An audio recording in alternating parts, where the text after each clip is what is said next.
Bien, chicos, todos tienen el taller de la semana pasada. ¿Sí? ¿Han lo han traído? Muy bien. ¿Cómo lo tienes? ¿Alguien más? ¿No lo tengo? No, sí, no, ya. Muy bien. Entonces nos habíamos quedado en lo que era el imperfecto, ¿verdad? Ya está. Vamos a continuar esto. ¿Qué habíamos indicado sobre la elaboración del imperfecto? Señorita, usted, ¿la elaboración del imperfecto se hace al proceso o al puesto de trabajo?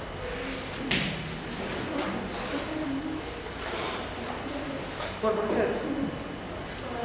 Por el puesto de trabajo, ¿no es cierto? Muy bien. Pero tenemos que tener en consideración los procesos de quién? De la organización. ¿Ah? Listo. Entonces vamos a volver a ver el ejemplo que habíamos realizado la semana pasada.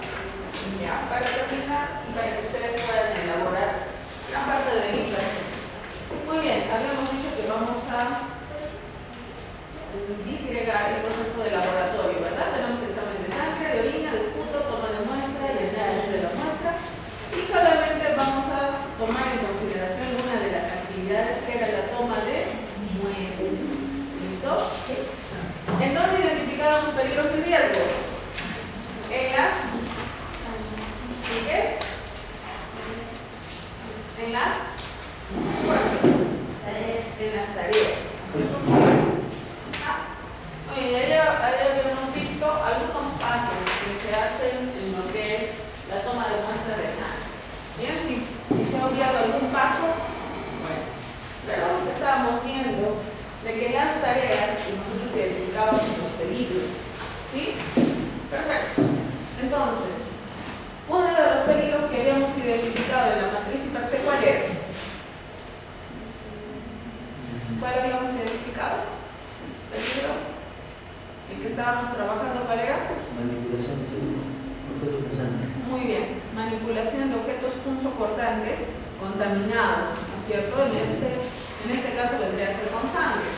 Muy bien. Adicionalmente a ese peligro, ¿encontramos algún otro en este instructivo o en este paso a paso de esa actividad? A ver, observen. ¿Encontramos algún otro peligro?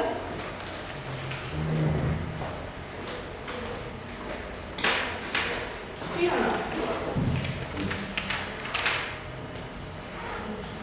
¿Sí? Muy bien. Analizamos cada una de las tareas que vemos aquí. La verificación de datos del usuario. ¿Hay algún peligro? Error de tomar los datos. Pero hablan en temas de seguridad y salud del trabajo. No hay. Explicar el procedimiento. Colocar cintillo y limpiar la zona. ¿Qué podría haber acá?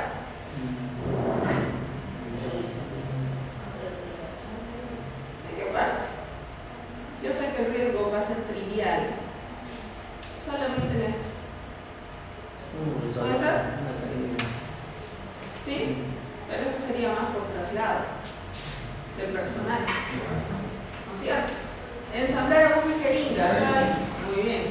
Acá sí encontramos un peligro que es también manipulación, ¿no es cierto?, de objetos punzocortantes.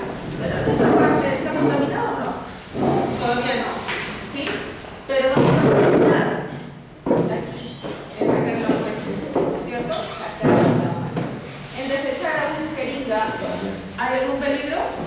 Sí, ¿no es cierto? Entonces, de esa forma se analizan todas las tareas para poder determinar los peligros de cada una de ellas. Rotular la muestra, ¿hay algún peligro? No, actividad administrativa, ¿no es cierto? Entonces, por lo menos ustedes han identificado 3 peligros en estas tareas. ¿Listo? Entonces teníamos, ¿no? Algunos me decían que no habían comprendido muy bien cómo se hacía la elaboración del imperfecto. Vamos a ver. Ya está, entonces habíamos hablado de que la ISO 45001 nos dice que quien tiene que participar en la elaboración del imperfecto, ¿quién es? El trabajador o el operador, ¿no es cierto? Muy bien. Entonces se había hecho una pequeña entrevista para la elaboración del imperfecto a este puesto de trabajo que son biólogos. Y teníamos, ¿no? La clínica funciona de lunes a sábado en horario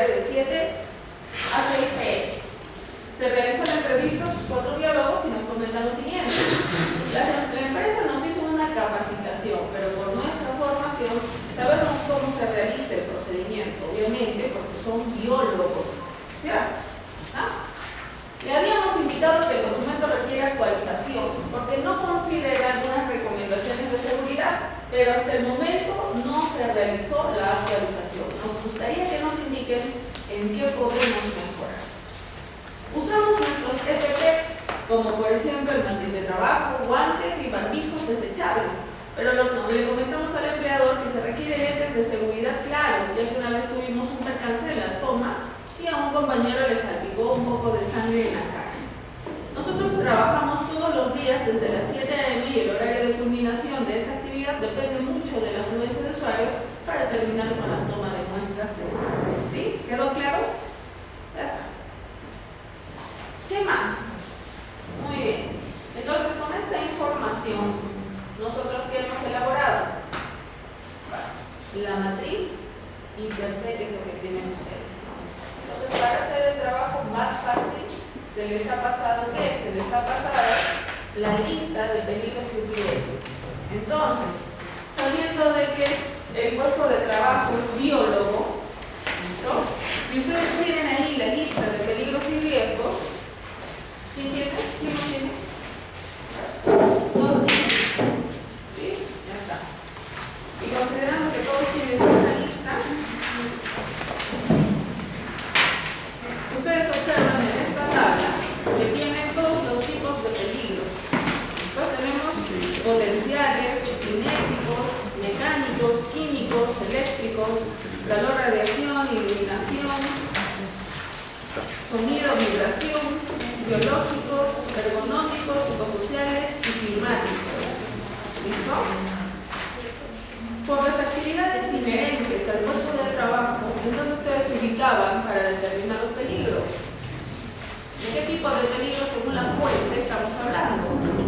Biológicos. Entonces vamos a la sección de biológicos y ahí efectivamente hemos encontrado el peligro manipulación de objetos punzocortantes. ¿Bien? ¿Ustedes lo bien? Muy bien.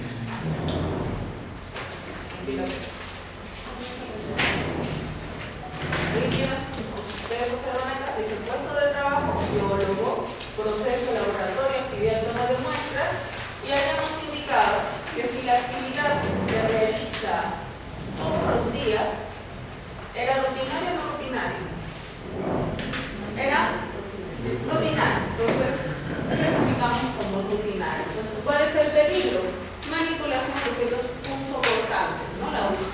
Ya habíamos puesto ahí que efectivamente estamos considerando cuando se hace la toma de muestra, cuando se saca la sangre.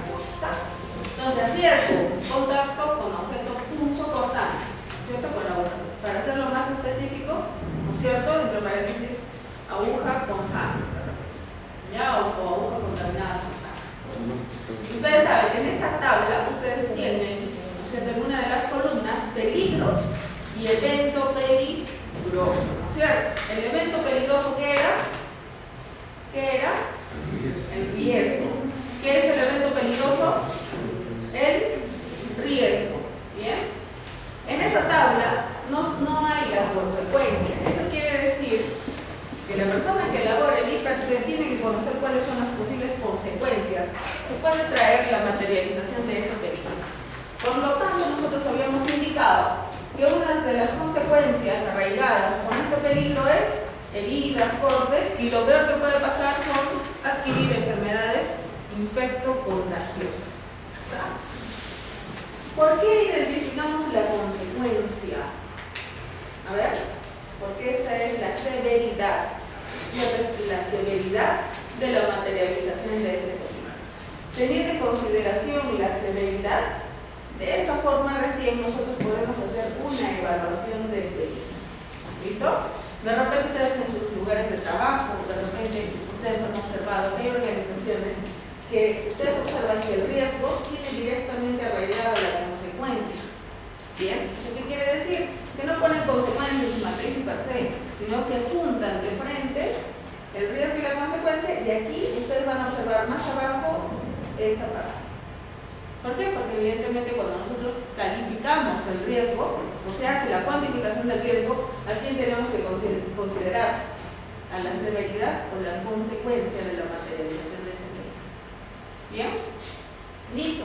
Entonces, bajo este tipo de procedimiento para la elaboración del IPC, nosotros sabíamos que el riesgo para la SST en fórmula aquel igual a la probabilidad por la severidad.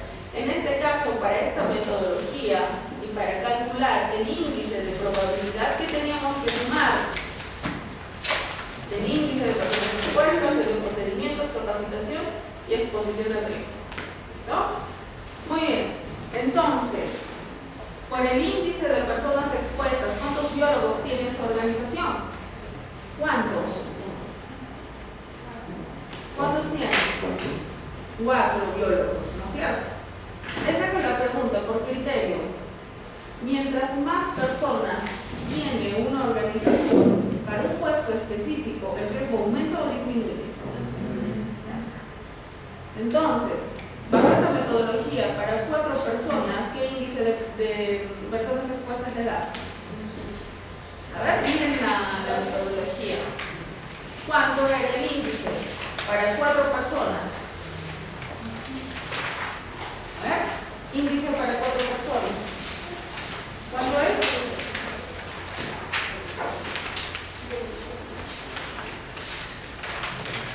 Estamos en esto, ¿no es cierto? Índice de personas expuestas. Tenemos 4 biólogos. ¿Cuánto le corresponde? A ver, vamos a explicar. A ver, vamos a explicar.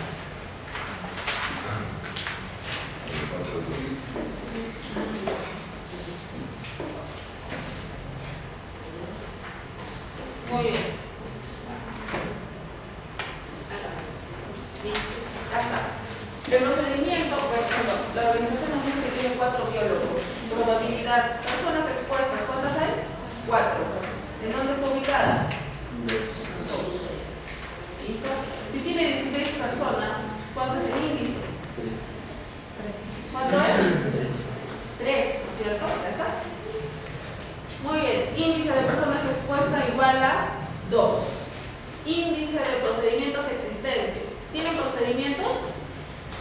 Sí, tienen procedimientos, pero ¿qué es lo que ocurre? No están actualizados, ¿no es cierto? Ya está. ¿Cuánto le ponen? A ver. Solamente son 3 partes las que ustedes tienen que leer. No existen, imposible, porque sí lo tienen. Ya está. Queda entre ambos. 1 o 2. Señorita, ¿cuánto le ponen? 2. Muy bien. Existen parcialmente y no son satisfactorios o suficientes, ¿sí o no? Está. Índice de capacitación. ¿Es personal entrenado o no? Sí. ¿Ya está? Entonces, no puede ser índice 3 porque el personal acá dice que se encuentra no entrenado, no conoce el peligro, no toma acciones de control. Ya está. ¿Cuánto le colocan? 1 o 2. A ver. Señorita, ¿cuánto le coloca? ¿Por qué?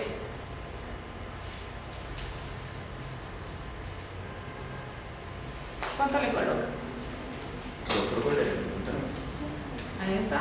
Hemos preguntado índice de capacitación. ¿Cuánto le coloca? ¿Todo está bien? Podría ser 1.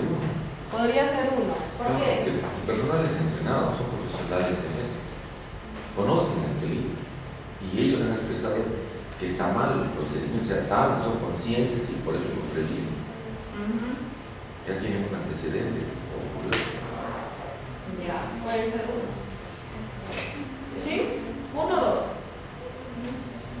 Para tomar esa decisión, ustedes tienen que haber evaluado y observado a ese puesto de trabajo.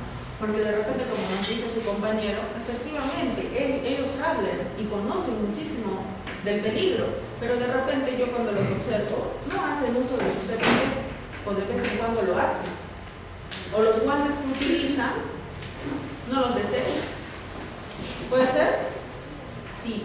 Entonces depende de muchas cosas hacer la evaluación. ¿Bien?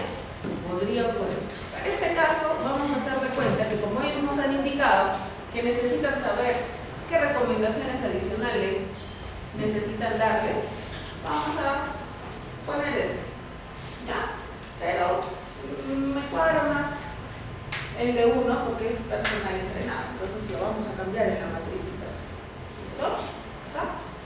Exposición al riesgo. ¿Cuánto? A ver. 1, 2, 3. ¿Cuánto? ¿Por qué? Todos los días, ¿no es cierto? O sea, aquí es permanentemente. Muy bien. ¿Cuál es la severidad? Ya sabemos cuál es la probabilidad y ustedes han identificado los números por cada una de ellas. La sumatoria nos va a dar la probabilidad y ahora vamos al índice de severidad. O sea, la consecuencia de todo lo que hemos visto, ¿no es cierto? Heridas, cortes y enfermedades infectocontagiosas, ¿cuánto le colocan? 1, 2 o 3. ¿Por qué? Porque existe la posibilidad de que haya un daño a la salud irreversible. Muy bien, ¿puede haber un daño a la salud irreversible o no? Sí. Muy bien. ¿Cuánto le ponen? 3. ¿Está? ¿Cuánto le sale la probabilidad? Multipliquen. ¿Y cuánto le sale la severidad? Multipliquen ambos. ¿Listo? ¿Y cuánto sale el nivel de riesgo? ¿Cuánto salió?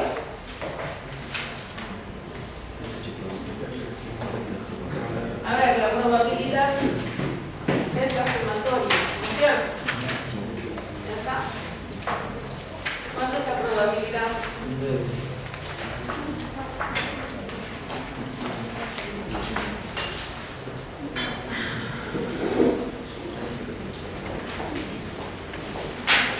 ¿Es este? ¿Alguien sabe manejar esto?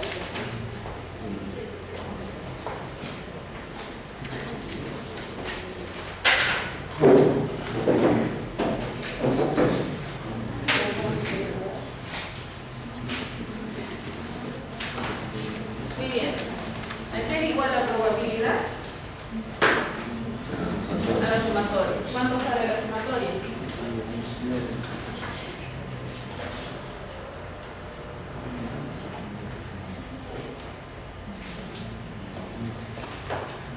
Muy bien. Personas expuestas, 2. Índice de capacitación, ¿cuánto? 2. ¿Qué más? Índice de procedimientos, ¿cuánto era? 2.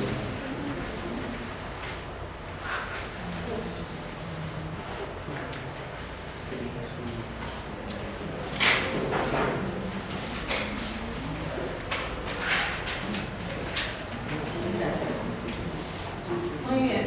Índice de personas expuestas, acá lo tenemos. Procedimientos existentes, acá lo tenemos. Índice de capacitación, aquí está. Exposición al riesgo permanentemente. Y daño a la salud irreversible. Ya, ¿cuánto es? Participen, ¿ah? No sé qué está pasando con ustedes, porque 8 probabilidad. La probabilidad es 9. ¿Cuánto es? 9 la probabilidad. 2, 4. más 1. Sí. Y 3, 8. Probabilidad igual a 8. ¿Y la severidad cuánto era? 3. El riesgo para el IFST es igual a 24. Ya está. ¿Dónde está 24? ¿Sí? La estimación del riesgo, ¿cuánto me salió? Justo el extremo, 24. ¿Cómo se denomina? Te pregunto, ¿el riesgo aumenta si tienes personal no entrenado o disminuye? Aumenta. Muy bien. Si no tienes procedimientos, ¿el riesgo aumenta o disminuye? Aumenta. Eso quiere decir que si una organización no tiene absolutamente nada, ¿en qué se convertiría un riesgo? Tolerable. Intolerable. ¿Sí o no? ¿Sí? Hasta. Entonces, ese análisis que se realiza por cada uno de sus peligros, efectivamente, ¿dónde se coloca?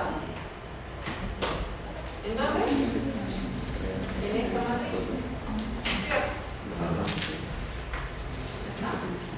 Ayer en la multiplicación teníamos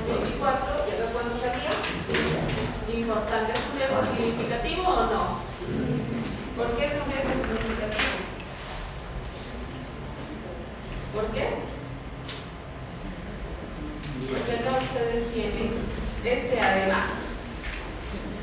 Si es que el riesgo ha sido calificado entre moderado, importante e intolerable, ¿cómo se califica? ¿Y por qué un riesgo significativo? ¿Qué significa entonces que sea un riesgo significativo? ¿Qué significa esa palabra, esa clasificación? Que si dentro de tu evaluación y per se, con tu matriz y per se, tienes estas clasificaciones aquí, donde los procesos son más, o las actividades son más críticas, ¿no es cierto? Ya está. Adicionalmente, ¿qué tiene que hacer la organización con estos críticos? ¿Qué tiene que brindar? ¿Qué tiene que brindar? Porque si no nos brinda, la posibilidad de muerte del trabajador es alta. O que tenga un deterioro de la salud progresivo que pueda acabar igualmente en muerte. ¿Sí o no? Si yo te hablo, por ejemplo, de la neumoconiosis o la silicosis, ¿qué es eso? Es una enfermedad, ¿a dónde? A los pulmones. ¿Y por qué se genera esa enfermedad a los pulmones? Muy bien, porque hay operarios que trabajan, por ejemplo, elaborando cemento, ¿no? Si no utilizan sus CPPs con el paso del tiempo, ¿qué puede ocurrir? Deterioro de las vías respiratorias, ¿no es cierto? Y eso a la larga te puede provocar una enfermedad profesional. ¿Ya? Entonces, este es el tema. Identificamos los más críticos para que la alta dirección pueda determinar a cuáles de estos riesgos necesita realizar la inversión necesaria para minimizar el riesgo. Si nosotros evaluábamos, por ejemplo, trabajos en altura, y no tienen absolutamente ningún control, ¿qué puede pasarle al trabajador? Se puede morir porque puede caer a distinto nivel, ¿no es cierto? Ya está. Si la organización no tiene nada o tiene algunos controles y te ha salido entre importante, moderado o intolerable, te dice que automáticamente son críticos esos peligros y tienes que brindar recursos. ¿Por qué? Porque si no tus trabajadores pueden morir. Entonces, ¿qué es lo que tiene que hacer la alta dirección? ¿Qué tiene que hacer? Brindar esos recursos. ¿Para qué? Para minimizar el riesgo, ¿no es cierto?, que afecta al trabajador. ¿Y cómo tú minimizarías el riesgo para lo que son trabajos en altura? Si no tienes ningún control, ¿qué harías como gerente general? Proveer recursos. Muy bien. ¿Y quién es el especialista en decirle qué recursos se necesita para minimizar el riesgo? El de seguridad. ¿O el operario conoce los tipos de anclaje? El tipo de arnés. ¿Conoce o no conoce? No conoce. A menos que lo capacites.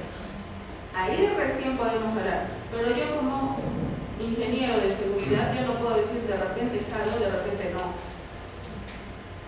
¿No es cierto? Una preguntita. Ese análisis obedece a alguna, porque fue a variar, usted ya habla de todos sus trabajadores,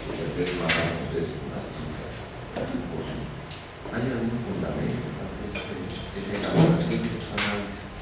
Para esta metodología. Sí. Esta es una metodología de tipo cualitativo. ¿Ya? Igual cuantifica, pero determina primero las cualidades que tiene una organización para recién cuantificarlas. Hay otras metodologías que son de tipo cualitativas, nada más. Y en esas metodologías cualitativas, por ejemplo, tú evalúas el riesgo puro y evalúas el riesgo residual. ¿Listo? El fundamento de estas metodologías es simplemente la minimización del riesgo mediante la toma de acción. Absolutamente todas las metodologías están basadas en ese criterio. Esta, por ejemplo, es una metodología sacada de la Resolución Ministerial 050 del 2003. Ya es una metodología que te dice la ley que lo apliques porque es una de las más sencillas y las más completas para la evaluación de riesgo. ¿Ya? Es una metodología de la Resolución Ministerial. ¿Listos? Ustedes decían, yo les puedo pasar esa resolución y ahí ustedes tienen cómo hacer un mapa de riesgo, cómo hacer un reglamento interno de seguridad y salud en el trabajo. Te da absolutamente todos los formatos necesarios para que puedas implementar un sistema de gestión de seguridad. ¿Ya? Este es el método número 2 de esta resolución. ¿Se entendió? ¿Sí? Esta metodología es sencilla, pero ¿se han dado cuenta que es compleja en el momento de implementarla? ¿Sí o no? ¿Sí o no? El Ministerio de Trabajo, ¿no? El Ministerio de Trabajo. Ajá, Ministerio de Trabajo y Promoción del Empleo. Eso es de la NTP. Oye, preguntas. ¿Se entendió esta metodología? Está sencilla, ¿no es cierto? Listo. Ya está, ustedes me han dicho que lo han entendido. Muy bien. Pero, ¿qué tenemos que aplicar? ¿Se queda solamente en una simple evaluación de riesgo? ¿O tenemos que hacer algo más? Tenemos que tomar acción, ¿no es cierto? Es decir, que tenemos que tomar medidas de control. Esa metodología, este formato solamente te dice medidas de control recomendadas, ¿ya? Sin embargo, nosotros lo vamos a hacer de acuerdo a la jerarquía de controles. Esta jerarquía de controles lo utilizan absolutamente para todo porque es la mejor, ¿no es cierto? Muy bien, esa jerarquía de controles habíamos dicho que era eliminación, sustitución, control de ingeniería, control administrativo y EPP. ¿No es cierto? Sustitución, control de ingeniería, control administrativo y EPP o el EPI, como lo conocen internacionalmente. ¿Ya? Equipo de protección individual. El equipo de protección no se presta. ¿Ya? Porque ahí tenemos agentes biológicos, ¿no es cierto? Ya, pero sí pasa, ¿no es cierto? Sí pasa. Muy bien. ¿Por qué lo hacemos bajo esta metodología? Porque la ISO 45001 te dice que para la toma de acción tú tienes que tener en consideración a la jerarquía de control. No hay más. Y la jerarquía de controles para la 45001 o para OSAS es esta. ¿Bien? ¿Está? Listo. Pregunto, ¿por qué el EPP está al final? La última medida. ¿Por qué es la última medida? Todos sabemos que el EPP es la última medida de control, ¿no es cierto? Pero digan ustedes, bajo criterio nada más, ¿por qué es la última medida de control en seguridad? Es la menos apropiada. ¿Es la menos apropiada? No elimina el riesgo, solo reduce el riesgo. Solo reduce el riesgo. Reduce el riesgo total. ¿Reduce el riesgo o reduce la severidad? Muy bien, o sea, la consecuencia, ¿la reduce o no? Ya está. Si cae un martillo desde lo alto y tú no tienes casco de seguridad, que es un EPP, ¿no es cierto? ¿Qué puede pasar? Te destroza la cabeza completamente y mueres. Pero si tú tienes un casco, ¿va a eliminar el peligro? No. ¿Va a minimizar el riesgo? ¿Va a minimizar el riesgo para la SST? ¿Seguros? ¿Qué es el riesgo para la SST? Probabilidad por severidad. Te pregunto, si eso es un casco, ¿disminuye la severidad o no? Ah, ya. ¿Disminuye el riesgo? Sí, lo disminuye. Pero no elimina a quién. ¿Y por qué es la última barrera? Porque la organización primero se tiene que concentrar en atacar directamente a quién. Al peligro. No al trabajador. Porque ¿qué importa el EPP quién es? El trabajador, pues, ¿no es cierto? Entonces, ¿en quién me voy a concentrar? En el peligro. Por eso las tres primeras, ¿a quién están dirigidas? Al peligro. Y las últimas dos, ¿a quién? Al trabajador. ¿No es cierto? Si no lo puedes eliminar, sustitúyelo. Y si no lo puedes sustituir, aplícale un control de ingeniería. ¿No es cierto? Por ejemplo, una guarda de protección, porque ¿qué es lo que hace? Separa al trabajador de quién? Del peligro, ¿no es cierto? ¿Sí me entendieron? ¿Verdad? Tenemos una máquina en movimiento, ese es el peligro. ¿Cuál es el riesgo? Atrapamiento. ¿Ya está? No puedo eliminarlo ni puedo sustituirlo por otra máquina porque para la sustitución requiero ¿qué? Recursos. Entonces, ¿cuál es el siguiente? Control de ingeniería. ¿Qué significa el control de ingeniería? Ahora voy a separar al trabajador de quién? Del peligro. ¿Qué pongo? Una guarda de protección. ¿Está? Pero para afianzar esto, ¿listo? Para afianzar, porque muchas veces los trabajadores se olvidan de las cosas, ¿no es cierto? ¿Qué empleamos? Controles administrativos. Porque si yo pongo un acuerdo de protección, me tengo que asegurar de que este trabajador no vaya a meter la mano donde no tiene que meterla. Entonces, un control administrativo, por ejemplo, es una señalización. Y la señalización, ¿de qué es? Riesgo de atrapamiento, por ejemplo. O sea, para recordar al trabajador que existe una guarda ahí, porque hay un riesgo de atrapamiento.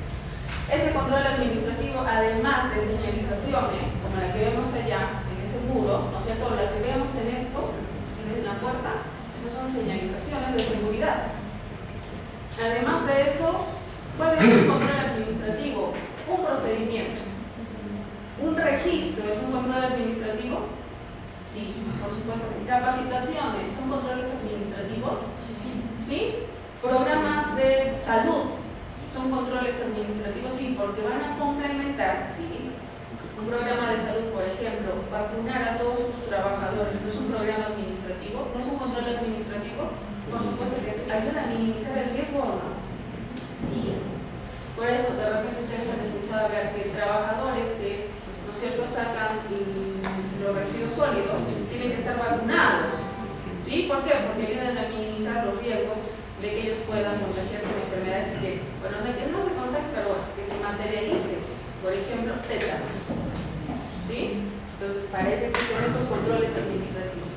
Y el EPP es la última barrera de protección, porque evidentemente primero tienes que capacitar a quién, a tu trabajador, para darle ¿qué? Un EPP. Pero hay muchos que lo hacen al revés, ¿no es cierto? Primero te dan ¿qué? Ni siquiera te han capacitado, pero te lo dan, porque de alguna forma ayudará a minimizar el riesgo. ¿Sí o no? ¿Se entendió por qué es esta jerarquía de controles?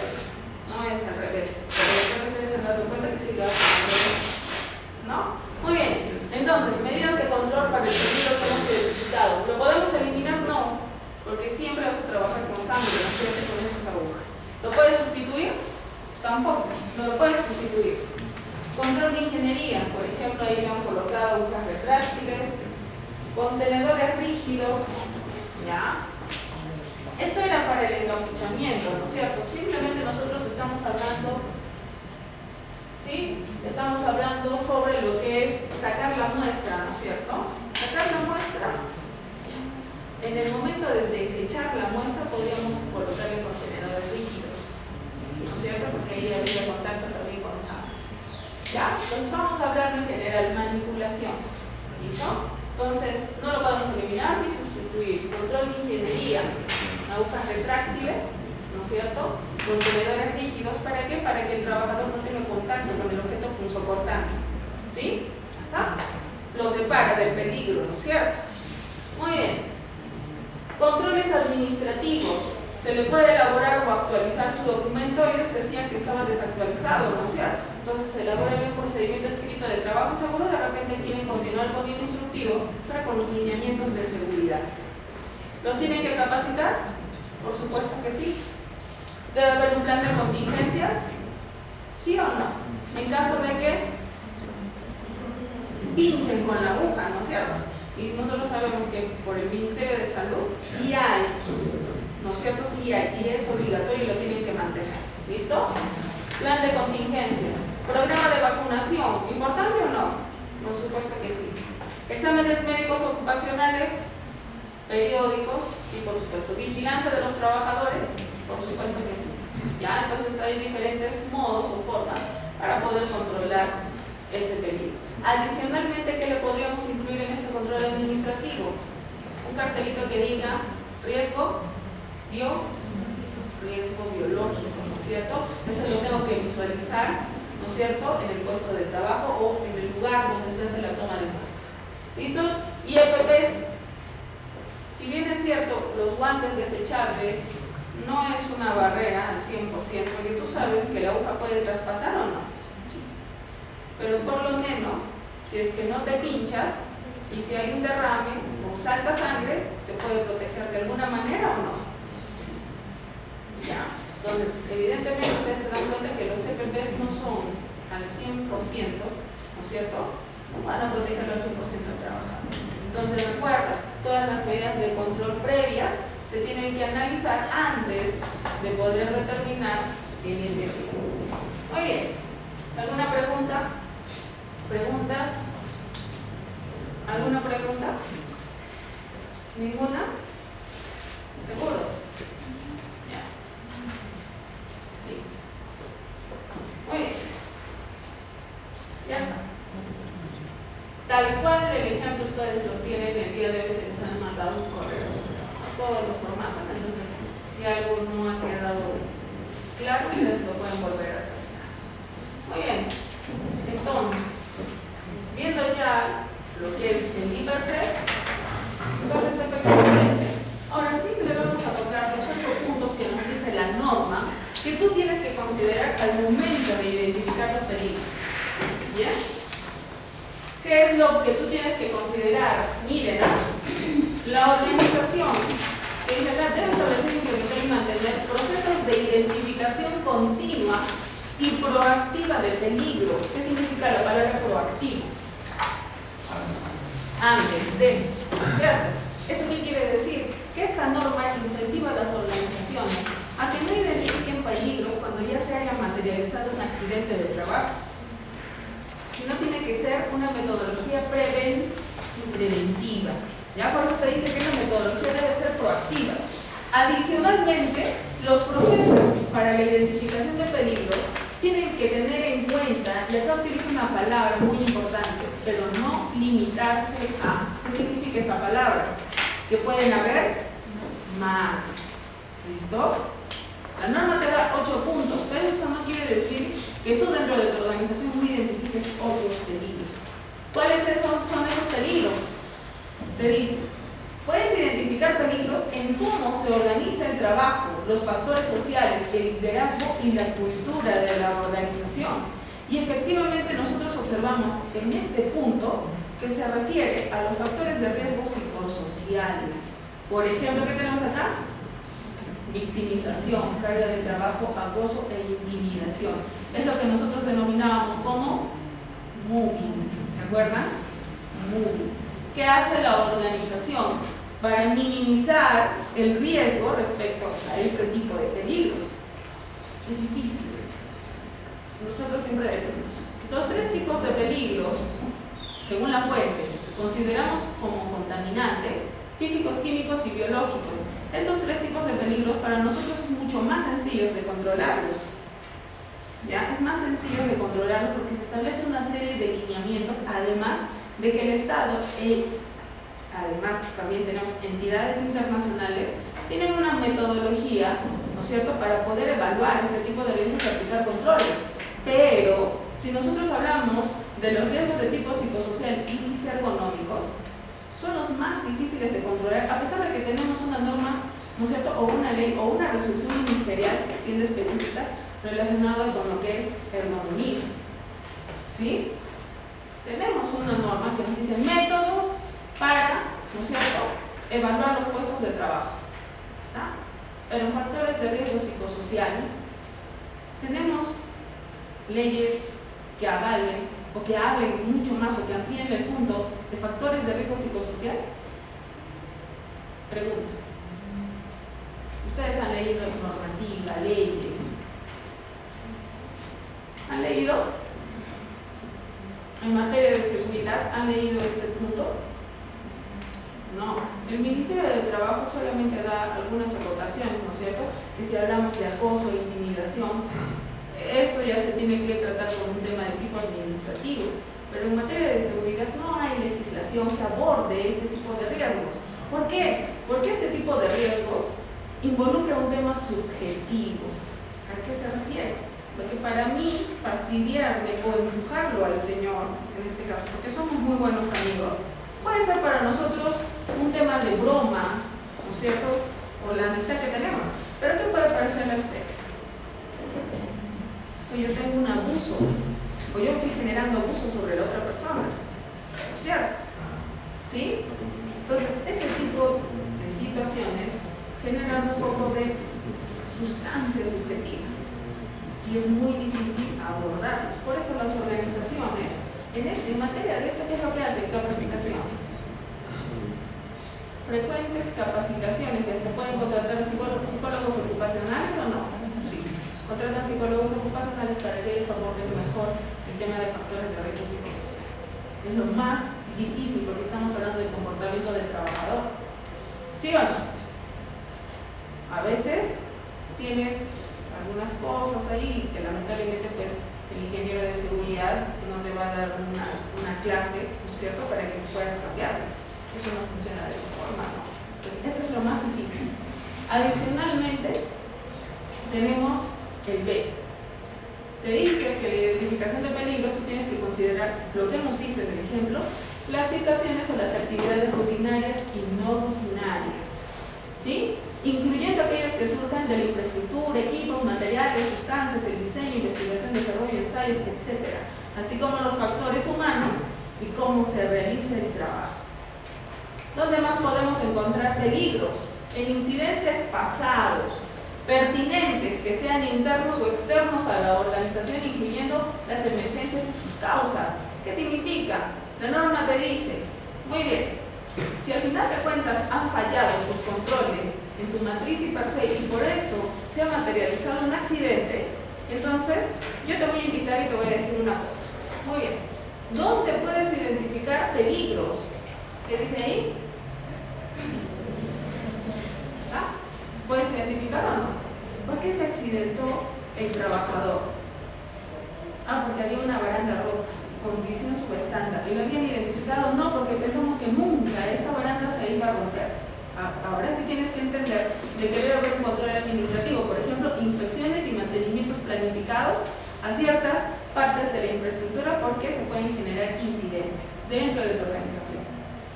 Ahora dice que externos, que sean pertinentes. ¿Por qué? Porque si soy una empresa de, por ejemplo, productora de cemento, yo, para poder evaluar a mi organización e identificar peligros, puedo evaluar a la empresa X, que también fabrica cemento.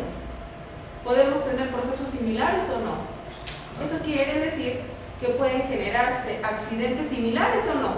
Por supuesto que sí. Por lo tanto, sus peligros también pueden ser los míos.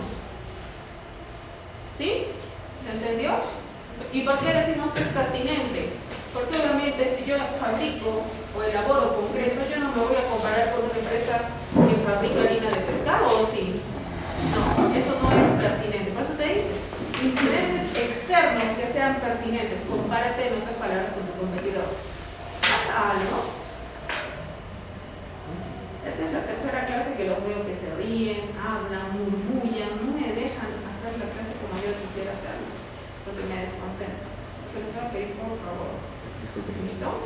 Que atiendan y dejen de hablar. Muy bien. D. Las situaciones potenciales de emergencia. Ejemplo, tormenta eléctrica. ¿Sí? Situaciones potenciales de emergencia. Tormenta eléctrica, ¿es una emergencia o no? ¿Puede generar accidentes? Ahí podemos identificar peligros. En las personas. ¿Las personas son un peligro o no son un peligro? Por supuesto que sí. Cada uno de nosotros, dependiendo de nuestros hábitos o nuestro comportamiento, ¿no es cierto?, podemos generar peligros para nuestros compañeros. Una persona que venga agresiva a tu área de trabajo y que te hable mal a ti, ¿cómo te sientes? ¿Y te desconcentras o no? Imagínate, eso es en la parte administrativa, que es muy sencillo de manejar. Imagínate un operario que tenga una discusión con uno de sus compañeros, ¿listo? Y que trabaje por lo menos con fuentes energizadas, ponte. ¿Se puede olvidar de colocarse los CPPs dieléctricos antes de tocar una conexión, por ejemplo? Podría pasar. Entonces las personas somos un peligro, por eso se analiza a las personas para que puedas determinar esos peligros. Ahora, hablamos de personas. 1, ustedes como trabajadores. 2, a tus visitantes, ¿tienes que analizarlos o no? A tus contratistas, a tus proveedores, a los vecinos. ¿Son un peligro o no son un peligro? ¿Nuestra organización puede ser un peligro para ellos? ¿Los proveedores también tienen que estar analizados o no? Sí. F, otras cuestiones incluyendo, por ejemplo, el diseño de las áreas de trabajo. ¿De qué estamos hablando acá? De ergonomía. Ahí dice diseño de las áreas de trabajo. G, los cambios reales o propuestos por la organización. Operaciones, procesos, actividades. ¿Qué significa los cambios reales o propuestos? Por ejemplo, si USA construye un nuevo pabellón, ¿es un cambio o no es un cambio? Si lo construye, ¿cómo es? Claro. Y si tiene planes de construirlo, ya sabes. Te dice que para cualquier cosa que tú vayas a hacer dentro de tu organización y sugiera un cambio, una modificación, tú tienes que evaluar los peligros y riesgos asociados a esa actividad. ¿Listo? ¿Se entendió? ¿Por qué? Porque si están construyendo, ¿qué podría ocasionarle, por ejemplo, a un visitante, a nosotros que estamos caminando por el área de trabajo y no lo han señalizado? Nos pueden caer cosas en la cabeza o no. Se generan, ¿qué? Incidentes, como lo dice la norma. Y te estás alejando de tus objetivos como SST. ¿Listo? H, los cambios en el conocimiento y la información sobre los peligros. ¿Por qué dice esto? Porque un peligro, ¿listo?, se puede modificar, puede cambiar. Ejemplo, si yo utilizo un producto químico en polvo, ¿sí? ¿Cuál es el peligro? ¿Cuál es el peligro? Polvo. ¿Y cuál es el riesgo? La inhalación del polvo, y la consecuencia son alergias o afecciones respiratorias. Ya está. Pero yo le he sugerido al proveedor que me modifique, ¿no es cierto?, la entrega de ese producto químico. Ahora yo no lo quiero en polvo, porque voy a eliminar ese peligro, polvo. Ahora lo quiero en sólido, en bloquetas. ¿Va a haber polvo? No va a haber polvo. ¿Pero se ha modificado la información sobre el peligro o no? ¿Sí? Es el mismo producto químico. Solamente hubo un cambio. ¿En qué? En la presentación. ¿Listo? Pueden haber modificaciones o no. ¿Quiénes de ustedes han leído una hoja de seguridad de un producto químico? A ver, ¿alguien? Una MSDS o como ahora se llama FDS. ¿Han leído esas hojas? ¿Sí? ¿Cuántos campos contiene? 16. ¿Y hay una información físico-química del producto o no?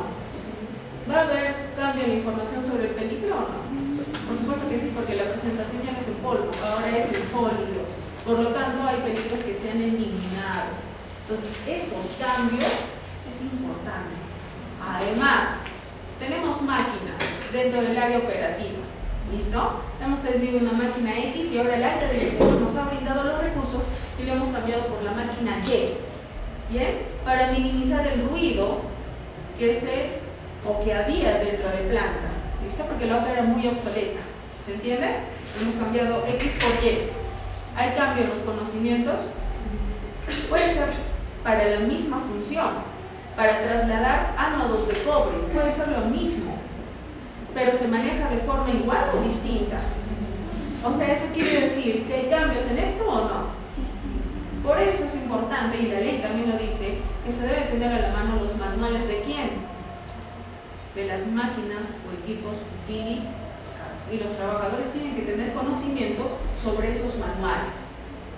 ¿Listo? Muy bien.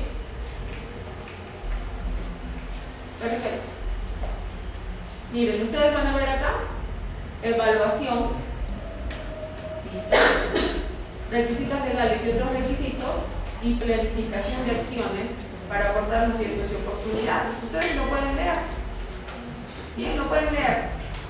¿Ya?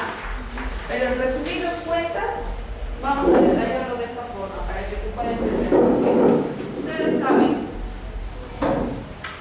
de que si nosotros planteamos, por ejemplo, y yo les doy esa información y sigo repitiendo lo mismo, no se vayan a lugar en meter. Entonces, en resumidas cuentas, para el requisito 6.1, recuerda la norma que te pide identificar, que hemos dicho, riesgos y oportunidades para el sistema de gestión de seguridad, ¿no es cierto? Este ya lo tenemos, ya sabíamos. ¿Qué más te pedía? Identificar que los peligros y los riesgos para quién, para la SST. Adicionalmente te está diciendo de que, muy bien, identifica los riesgos y las oportunidades y los peligros y los riesgos para la SST, pero también tienes que considerar los requisitos legales y otros requisitos. ¿Por qué? Porque muchos de estos peligros y estos riesgos para el sistema de gestión de seguridad también pueden estar involucrados con quién, con los requisitos legales y con otros requisitos. ¿Listo? Sean nacionales o internacionales. ¿Bien? ¿Tienen que tener en consideración o no? Sí, te pregunto. Peligro, ruido. ¿Cómo tú sabes que 85 decibeles, a 85 decibeles el trabajador no necesita EPP auditivo? Y si sobrepasa los 85 le tienes que entregar el EPP auditivo. ¿Cómo ustedes saben de que se maneja de esa forma en la gestión? Porque ¿qué han considerado?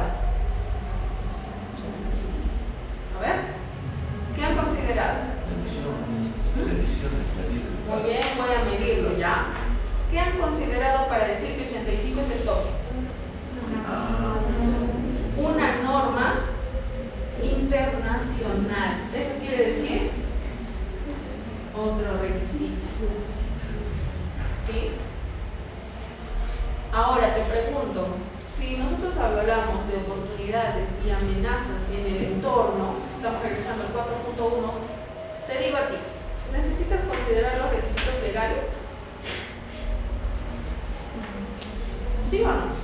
¿Se acuerdan de la amenaza incumplimiento de requisitos legales? ¿Se acuerdan de esa amenaza? ¿Qué tienes en consideración?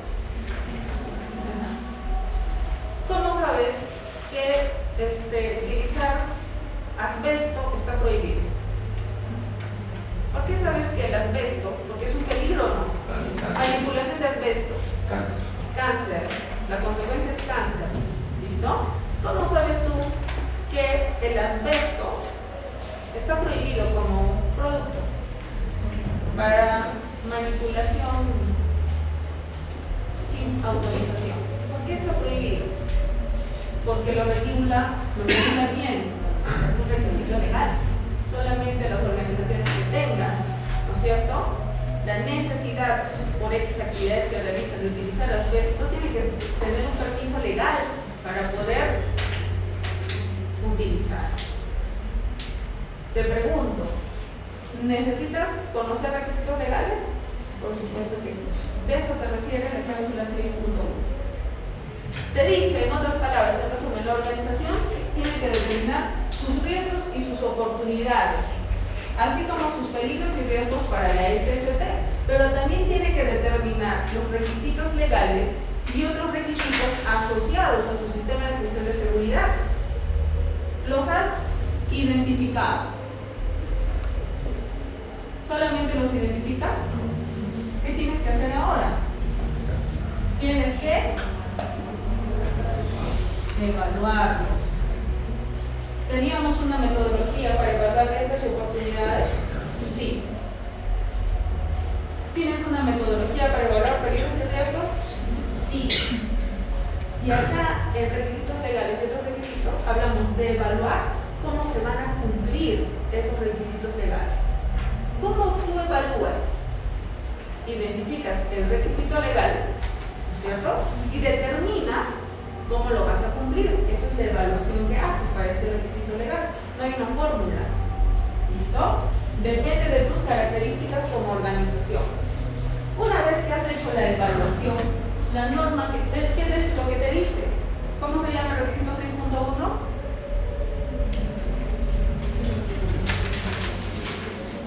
A ver, ¿cómo se llama el 6.1? Acciones para abordar riesgos y oportunidades. Muy bien. Lo has identificado, lo has evaluado. ¿Qué vas a hacer acá? Tomar acción.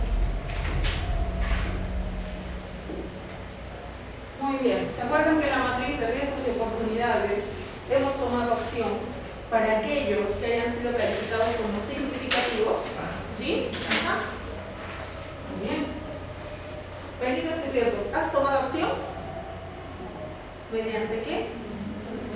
La jerarquía de controles.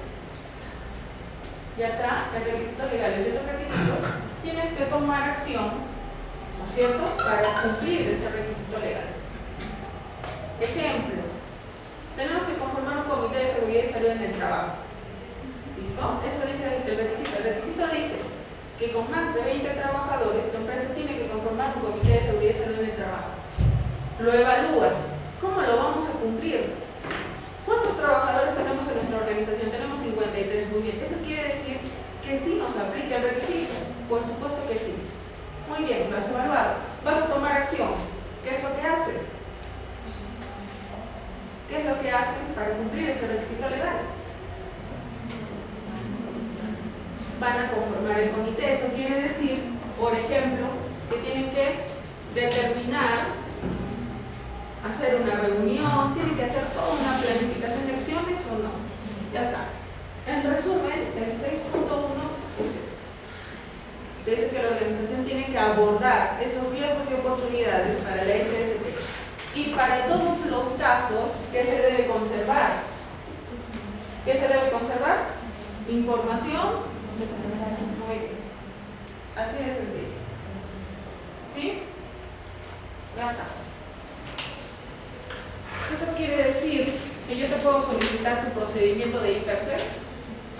Por supuesto que sí, porque la norma te dice que los criterios utilizados o las metodologías para la identificación y la evaluación del riesgo tienen que mantenerse documentados. ¿Ya está?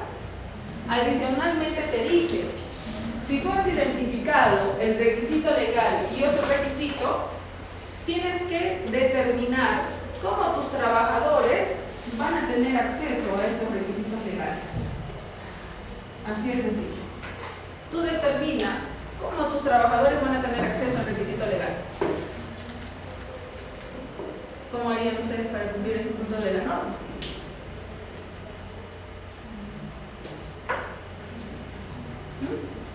Muy bien, tu compañera dice capacitando a todos los trabajadores en los requisitos legales. Sobre todo en el de la Ley de Seguridad y Salud en el Trabajo, ¿o no? Por eso yo les decía, ¿cómo tu trabajador sabe que si efectivamente hay un riesgo inherente que le puede causar la muerte, él puede decir que no va a realizar la actividad? ¿Cómo sabe él? Porque lo has capacitado en el requisito legal. Ese requisito dice interrupción de actividades por inminente peligro. ¿Sí? Ya está. Además te dice, al determinar los requisitos legales y otros requisitos, la organización tiene que entender y saber cómo va a integrar estos requisitos legales dentro de su sistema de gestión de seguridad y salud en el trabajo. Así de simple. ¿Bien? Perfecto. Es por eso que para gestionar los requisitos legales, ¿qué se genera? ¿Qué se hace? La famosa matriz, ¿no es cierto? Matriz de identificación de requisitos legales. Aquí nosotros colocamos la famosa matriz de requisitos legales, que efectivamente esa matriz, como las anteriores, acá hemos hecho una matriz o no, en riesgos y oportunidades. Son herramientas de seguimiento y control, esas matrices. ¿Listo? En IPERSEC tenemos una matriz, es una herramienta de control y seguimiento. Pues efectivamente, para que tú puedas tomar acción y controlar el cambio de esos requisitos legales, ¿qué vamos a elaborar? Una matriz de control y seguimiento, ¿no? Entonces, ejemplo, acá tenemos un ejemplo de matriz de control y seguimiento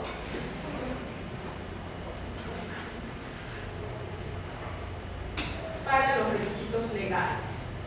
¿Bien? Miren esta matriz. Esta matriz es bastante sencilla. Ustedes pueden encontrar matrices que son mucho más complejas. A ver.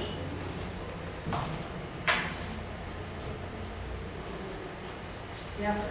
Entonces ahí ustedes la tienen.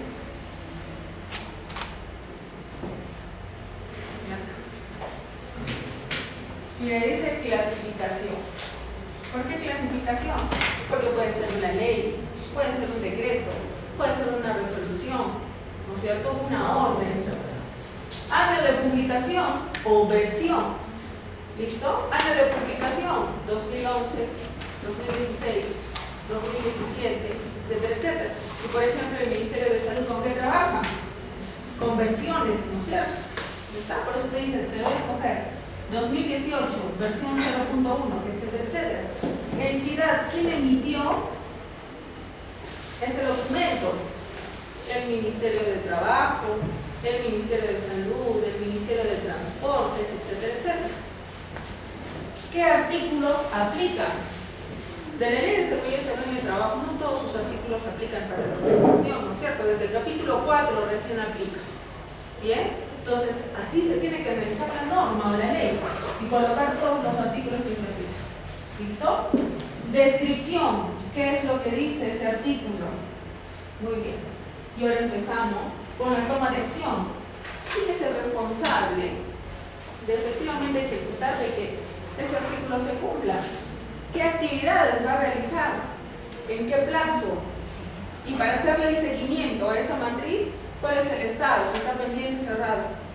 ¿No es cierto? Observaciones. Ejemplo, si está pendiente, ¿por qué está pendiente? ¿Sí? ¿Sí? Muy bien. Te pregunto, si nosotros analizamos un artículo, tú vas a ver de que simplemente todas las actividades que se tienen que realizar, por ejemplo, con formación de un comité, tienes una serie de actividades que solamente se van a ejecutar para un artículo. Por ejemplo, para conformar un comité de seguridad, primero tienes que tener una lista de ¿qué? De candidatos. Es decir, que la organización tiene que analizar quiénes son sus posibles candidatos, ¿no es cierto? Y lanzar por convocatoria quiénes quieren asumir el puesto como representante de los trabajadores, ¿sí o no? ¿No está? 2. A todos los postulantes que vamos a hacer, tenemos que hacer un análisis de las competencias de ese trabajador. ¿Conoce o no conoce de seguridad? La ley te dice que como mínimo debería conocer, ¿no es cierto? ¿No está? ¿Qué más? 7. Mandar elecciones. ¿Qué más? 8. Determinar los representantes del trabajador.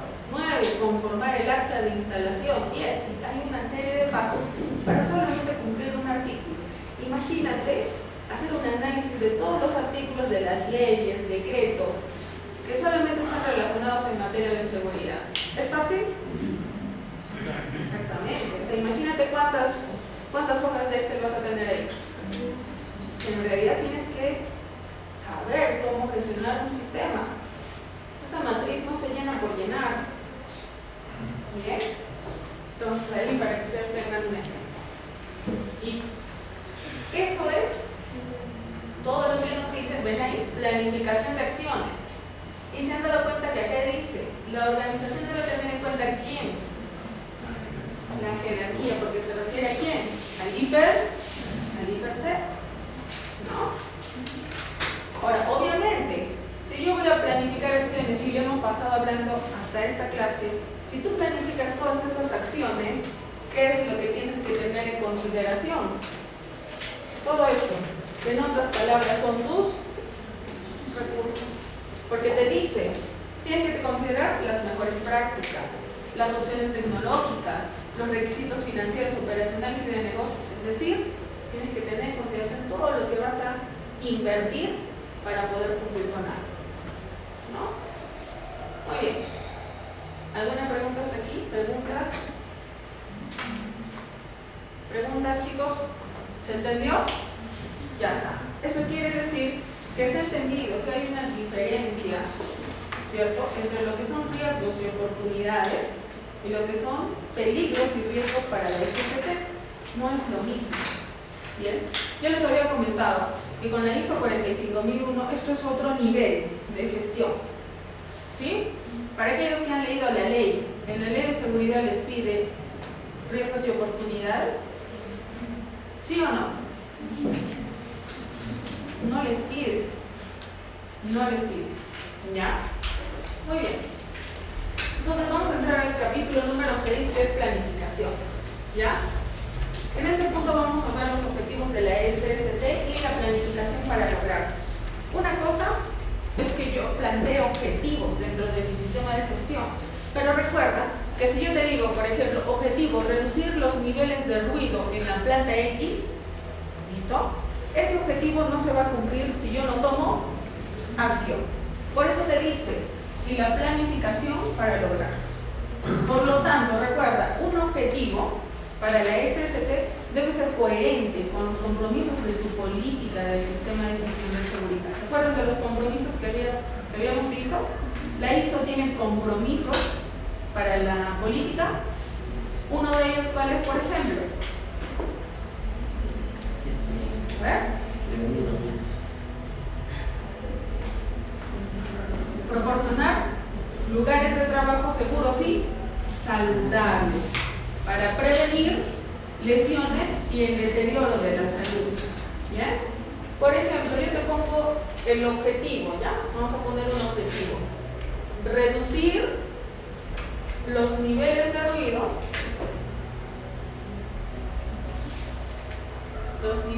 ruido, en planta electrolítica. ¿Sí? ¿Es un objetivo de seguridad o no? ¿El ruido tiene que ver con la seguridad? Sí, por supuesto que sí. Muy bien. Nosotros sabemos que un objetivo de por sí no es medible, por eso tiene que tener toda una planificación para hacerlo medible. ¿Listo? Todo objetivo, como dice ahí, tiene que desprenderse de una política de SST, específicamente de un compromiso. Yo te pregunto, dentro de los 5 que tiene la 45001, ¿a cuál se relaciona? Si tú vas a reducir los niveles de ruido, efectivamente, ¿qué estás haciendo? Proporcionando lugares de trabajo seguros y saludables, sobre todo saludables, porque efectivamente, recuerda que cuando hablamos de la consecuencia, hablamos de una lesión o deterioro de la salud, ¿no es cierto? ¿Está? Entonces, ¿es coherente con ese compromiso? Tiene que ser. Te dice que tienen que ser medibles o evaluables en términos de desempeño. Eso quiere decir que esto se tiene que, uno, medir y cuantificar. ¿Listo? C. Tener en cuenta requisitos aplicables, los resultados de la evaluación de requisitos y otros requisitos y los resultados de la consulta con los trabajadores y otros trabajadores o los representantes de los trabajadores. Ser objeto de seguimiento, comunicarse y actualizarse. Eso quiere decir que estos objetivos los trabajadores lo tienen que conocer. Por lo menos, ¿quiénes? Los de planta electrolítica. Si yo voy y le pregunto, señor, ¿usted conoce los objetivos de seguridad de su empresa? Sí, sí los conozco. ¿Cuáles son? Me tiene que decir, ¿cuál es ese objetivo? Porque la norma te dice que se tiene que comunicar. ¿Bien? Ahora, sin embargo, cuando yo hablo de objetivo, ¿listo? Cuando nosotros hablamos de objetivo, tenemos que tener en consideración estas partes importantes. Uno, ¿qué se va a hacer? ¿Qué recursos vas a requerir? ¿Quién es el responsable? ¿Cuándo se va a finalizar? ¿Cómo se van a evaluar los resultados? ¿Y cómo se integrarán las acciones para lograr los objetivos? Y adicionalmente te dice que todo lo que tú hagas para lograr un objetivo tiene que estar documentado. ¿Bien? Entonces te pregunto, por ejemplo, reducir los niveles de ruido en planta electrolítica, ¿es un objetivo o no? Sí. Pero todo objetivo, aparte que se desprende de la política, tiene una razón de ser. Por algo, tú has establecido un objetivo. O sale, porque el día de hoy me voy a poner a pensar y mañana recién vamos a ver cómo sacamos un objetivo. Tiene que haber todo un análisis. Tiene que haber un análisis. ¿Y por qué evidentemente esta organización tomó en consideración este objetivo? Porque hay una razón. Yo te pregunto, ¿cuál es la razón para que tú lo coloques como objetivo? Porque el año pasado, en el 2018, se realizó un monitoreo de ruido. Y en este monitoreo de ruido nos dimos cuenta que estaban a 102 decibeles. ¿Sobrepasa o no sobrepasa? Por lo tanto, este año nos estamos trazando como objetivo reducir estos niveles de ruido. Y yo te pregunto, si lo vas a cuantificar, ¿cuál es tu meta? Mientras sea menor a 95 decibeles, vamos a estar satisfechos. ¿Ya está? ¿Estás empezando a cuantificar o no? ¿Ya está? Pero eso no solamente basta para alcanzar el objetivo. Yo te voy a preguntar, ¿y qué es lo que vas a hacer? Muy bien, vamos a volver a hacer un monitoreo del ruido. Vamos a identificar la causa raíz, que puede ser una máquina. Vamos a determinar si efectivamente vamos a colocar cabinas insonoras, vamos a comprar un nuevo equipo, ¿no es cierto? ¿O qué es lo que vamos a hacer? ¿O vamos a colocar un blindaje a esta máquina para reducir los niveles de ruido? Entonces defines una serie de actividades. Te pregunto, ¿es tu propio personal quien va a realizar todo eso? ¿O es un tercero? Es un tercero porque nosotros no somos especialistas. Muy bien, si no eres especialista, entonces yo te voy a preguntar a ti, ¿no? ¿Quién va a hacer el contacto con la contratista? ¿Quién va a seleccionarlo? ¿Son todas esas actividades para alcanzar un objetivo o no? Muy bien, contrataste, ya sabes quién lo va a hacer. ¿Se va a realizar alguna instalación? Sí. ¿Cuánto tiempo va a durar esa instalación? ¿Quién es el responsable de realizar esa instalación? Entonces estamos viendo todas estas cosas. ¿Cuándo va a finalizar esa instalación? Ahora, ¿te quedas así, finaliza la instalación y te quedaste? No. Para poder corroborar el resultado con el desempeño, ¿qué vas a hacer? Un monitoreo, porque midiendo es la única forma de saber si alcanzaste ¿qué? La meta. Te pregunto, miren todas esas actividades, hay esto que me han pasado muchas. ¿Solamente lo hace el de seguridad? No. Ahí tiene que entrar el de mantenimiento, el jefe del área en el cual se identificó el problema o no, el supervisor, el gerente, el área de contratos y servicios o no. Sí. Eso quiere decir que estos objetivos de seguridad no los realiza el área de seguridad. ¿Quién lo realiza? La alta dirección con todos los jefes de área. Ellos son quienes definen ¿a quién? A los objetivos del sistema de gestión de seguridad. Ahora sí, yo te pregunto, ¿quién le hace seguimiento para alcanzar esos objetivos? El de seguridad, porque efectivamente tiene que ver de que todo esto se esté cumpliendo para lograr este objetivo. ¿Bien? Entonces, de esa forma se gestiona la parte de objetivos. Yo le pregunto, ¿solamente basta con tener objetivos definidos? No.